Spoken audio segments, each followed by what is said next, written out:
विश्वास का महत्व।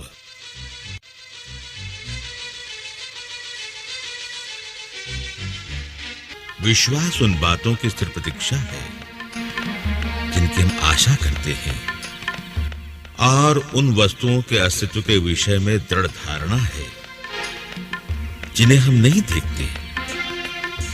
विश्वास के कारण हमारे पूर्वज ईश्वर के कृपा पात्र बने।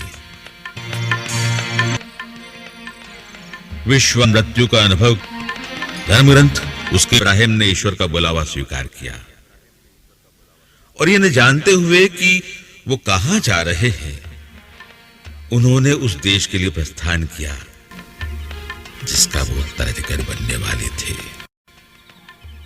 विश्वास के कारण वो परदेशी की तरह प्रतिज्ञात देश में बस गए और वहां इसहाक तथा याकूब के साथ, जो एक ही प्रतिज्ञा के उत्तराधिकारी थे, तंबू में रहने लगे। इब्राहिम ने ऐसा किया क्योंकि वो उस पक्की नींव वाले नगर की प्रतीक्षा में थे जिसका वास्तुकार तथा निर्माता ईश्वर है। विश्वास के कारण उम्र ढल जाने पर भी सारा गर्भवती हो सकी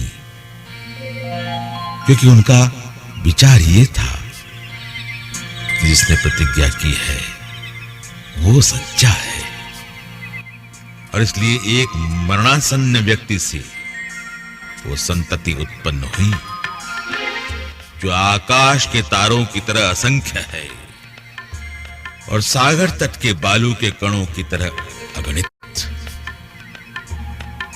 प्रतिज्ञा का फल पाए बिना वे सब विश्वास करते हुए मर गए। उन्होंने उसे दूर से देखा और उसका स्वागत किया। वे अपने को पृथ्वी पर परदेशी तथा प्रवासी मानते थे। जो इस तरह की बातें कहते हैं वे स्पष्ट कर देते हैं कि वो स्वदेश की खोज में लगे हुए हैं। वे उस देश की बात नहीं सोचते थे जहां से वे चले गए थे, क्योंकि वहां लौट सकते थे। वे तो एक उत्तम स्वदेश अर्थात स्वर्ग की खोज में लगे हुए थे। इसलिए ईश्वर को उन लोगों का ईश्वर कहलाने में लज्जा नहीं होती। उसने तो उनके लिए एक नगर का निर्माण किया है। जब ईश्वर इब्राहिम की परीक्षा ले रहा था तो विश्वास के कारण उन्होंने इसहाक को अर्पित किया। वो अपने इकलौते पुत्र को बलि चढ़ाने तैयार हो गए थे। यद्यपि उनसे यह प्रतिज्ञा की गई थी कि इसहाक से तेरा वंश चलेगा। इब्राहिम का विचार यह था कि ईश्वर मृतकों को भी जिला सकता है। इसलिए उन्होंने अपने पुत्र को फिर प्राप्त किया। यह भविष्य के लिए प्रतीक था।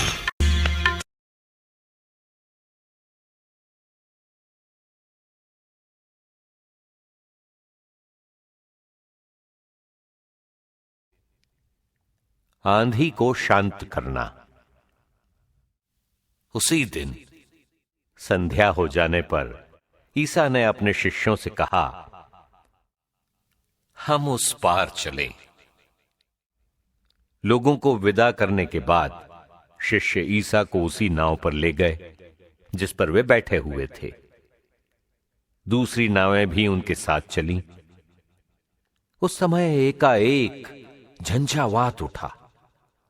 लहरें इतने जोर से नाव से टकरा रही थीं कि वो पानी से भरी जा रही थी।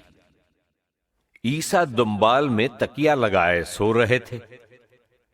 शिष्यों ने उन्हें जगाकर कहा, गुरुवर, हम डूब रहे हैं, क्या आपको इसकी कोई चिंता नहीं?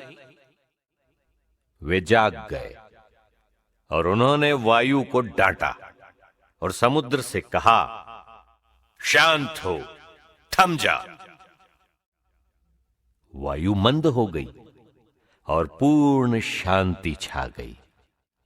उन्होंने अपने शिष्यों से कहा, तुम लोग इस प्रकार क्यों डरते हो? क्या तुम्हें अब तक विश्वास नहीं है? उन पर भय छा गया और वे आपस में ये कहते रहे, आखिर ये कौन है? वायु और समुद्र भी इनकी आज्ञा मानते हैं।